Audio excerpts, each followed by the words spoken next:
everybody, I'm Jazz and this is Cam. And we live in our self-converted 1991 Dodge B250 Roadtrek. One of the most common questions we get when we're out on the road is how much did the van cost? People tend to think that you need a lot of disposable income to live the van life lifestyle, but in reality that's not true. You can do it on a pretty tight budget. In fact, we decided to do a pretty tight budget build, and I think it turned out great. We thought the less money we spent on the actual van, the more money we would have for experiences on the road. And that way we would be able to stay on the road for longer.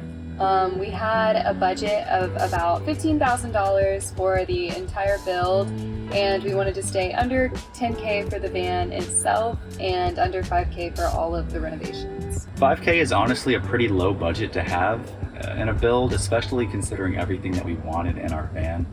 We wanted a full kitchen, a full bathroom, solar and a power station, plus we wanted everything to have an aesthetic design. Now, how we managed to get away with all of that for under $5K is by purchasing a van that was, for the most part, already built out. This also meant that we had to be open to looking at vintage vehicles. Any newer vehicle that's already built out like this would have been way too expensive. So we eventually decided on a Roadtrek. The Roadtrek motorhome was designed in 1980 when a man named Jack Hannemeyer wanted to blend the comfort of a full-sized RV with van-sized convenience. The result was a sleek 3-section floor plan that set a new standard in compact RV design.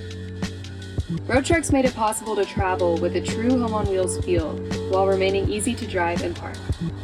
Throughout the decades, Roadtrek remained a market leader, recognized since 1990 as the best-selling Class B motorhome brand in North America. The van has since developed a strong cult following. A large community exists to celebrate the preservation of these vans as a unique piece of RV history. So we hope you won't be too mad at us when we show you everything we did to convert it. Since this van is from the early 90s, when we originally purchased it, it had a lot of brown. Everything was brown and dark, and just a little dated. All that is fine, we love the retro aesthetic, but for our home we wanted everything to be a bit brighter. If we had a house, we would definitely go for a moodier, more artistic interior. But in such a small space, you need to do everything you can to make it feel bigger. I would never own a home with white walls, but in my van, a couple coats of white paint really opened the space up a lot. We made sure to sand everything before painting. The walls are actually fabric though, so we couldn't sand those. We were originally planning on replacing the fabric walls with a brighter colored fabric, but we noticed the previous owner had already painted over it. So we just did the same thing. We actually had to use quite a bit of paint for the walls because the fabric just kept absorbing all the paint. For all the supplies needed to get our van looking less brown, like brushes and paint, we spent about $30. Another thing we did to open up the space was add a mirror, and we chose to do a full-length mirror. With a larger mirror, it really makes it feel roomier in here, and as a woman, it is an absolute game changer to be able to see my full outfit when I'm planning outfits in the morning. And for this upgrade, we spent about $60. Now, when we got the van, the right closet door was actually missing. So we decided to just replace both to make it look more cohesive. The plywood, the trim, and the hardware was about $101, but we did keep the handles and we wrapped a little bit of twine around it to make it look better. We also added this center wall to divide the closet from the bathroom, and plywood was just $20 for that. So when we got the van, the upholstery on the front seats were in perfect condition, but the back seats were not so great. So we decided to replace them. We ended up turning, this side into a bench, but there was a seat here, and this seat was over here in like a sort of blue fabric that was messed up. So originally we tried to hire someone to do the upholstery for us because I did not know how to do that, but they ended up being like pretty booked and really expensive, so we just learned how to do it ourselves. So for all the upholstery, all the leather and new foam that we needed, we spent about $110. Now, of course, with this being an older camper van, you might expect some of the appliances to be broken or not work somehow. But surprisingly, when we bought the van, I think everything worked perfectly. That didn't last for long though. We had a microwave here, and it worked for about 6 months, and then it stopped working abruptly. And we decided to replace it with this toaster oven air fryer, and it's worked great for us ever since. This particular one costed $40. So another appliance that was original to the van that decided to break was our air conditioner. And it decided to do that in the middle of a heat wave, which was great. but it was about $205 to get a new air conditioning unit. So for the kitchen backsplash and bathroom, we wanted a really nice looking tile. So we went with this really pretty emerald green peel and stick. And for all of that, kitchen and bathroom, it was $303. For the kitchen counters, we wanted a butcher block look, but it would have been really expensive to take out this whole counter and replace it with real butcher block. So we just went with peel and stick as well, and that was $36. For this tabletop, we actually got a pretty good deal on a piece of butcher block, and it was only $75. We also wanted to replace our sink faucet, not for any real functional reason, except for that this can extend now, but we just wanted it to look a little prettier than the small little silver one that it came with. So for the faucet itself, it was about $55, and then we paid about $100 in labor because we have no idea how to do plumbing ourselves. And plumbing was one of the only things, or I think the only thing, that we paid someone else to do.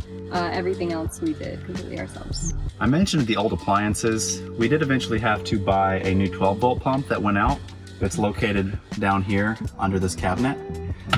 It was $80 for the pump and $100 in labor. So one of the really easy DIY fixes we did for aesthetic reasons was just replacing the outlet covers with something that was a lot cuter than the basic white ones. And the outlet covers costed about $20 for the two. We have another one back there. And we used rub and buff, which was about $9 for all of the little detail spots. So we knew we wanted a dash cam, but we really wanted to get a dash cam that could also function as a security system for the inside and outside of the van, which means that you need it to run 24/7. So this one that we bought has a front recording camera, two fisheye recording cameras that get this angle and that angle, and then there's also one that runs to the back that gets the rear.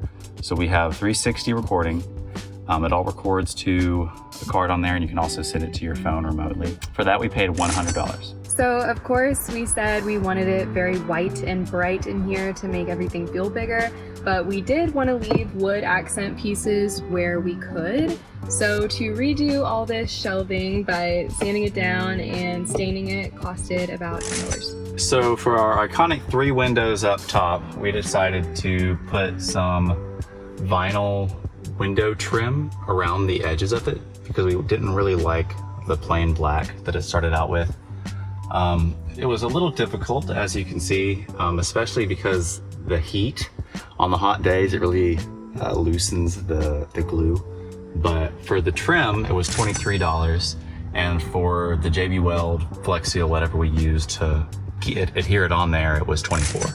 So another way to add an easy little accent detail and a little bit of storage is these hooks that we added right up here, and the twine on them matches the twine on all the rest of our hardware, and we have those on both sides. For both of those hooks, it was about $10. And for replacing the handle on our attic, it was about $8. So the original cup holders that came with the van, the plastic rotted out because they were 30 years old. So we picked up this brand new set of 4 for $16. So this cup holder piece actually came with the van, but we did add some non-slip cover to the bottom, and we repainted it with this sandy white color, and that was $18 total. Originally the stovetop in the van was stainless steel, and I just wanted to change that to make it a little brighter and cleaner looking and less rusted. So we had it sanded down and powder coated, and that was $200. Like we said, we took out the original seat and built an extended bench to sit right here instead. It's got a lid that hinges open to reveal some storage in our power station, and it costed $110. The original flooring in the bathroom was just plywood, so we decided to cover that up with some cheap peel and stick tile, and that was $9. For privacy and insulation, we made Reflectix window covers for all of our windows in the van, and they just pop right into each window.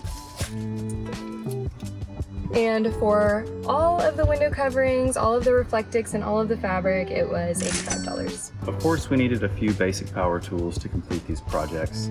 Some people might have all of these already, but we did have to purchase ours. The jigsaw was $58. The drill was $100. The sander we got for free, but we spent about $10 on new sanding pads. For screws, we spent about $10, and for bits for the drill, we spent about $26. For the upholstery stapler and staples, it was $15. So after looking through all of our other miscellaneous tools and little things that we needed for the van build, extra wiring, random little parts, we spent about $150. So for the roof rack, composite deck, solar, and power station, it cost $2,356. If you want a detailed breakdown on how we put it together and the associated costs, make sure to subscribe because we'll be releasing that video soon. Okay, so now we can get into the total cost of everything and tell you if it actually was under our budget or not. So for the van itself, we actually paid $6,500, which was a really good deal.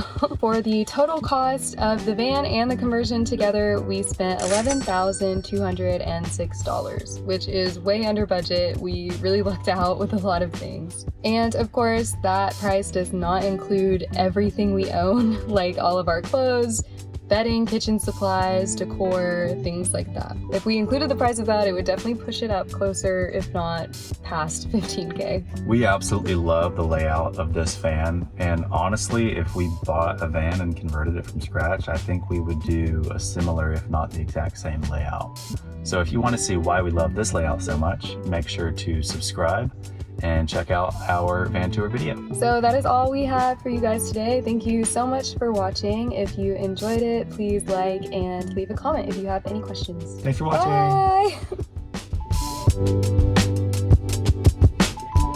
Bye!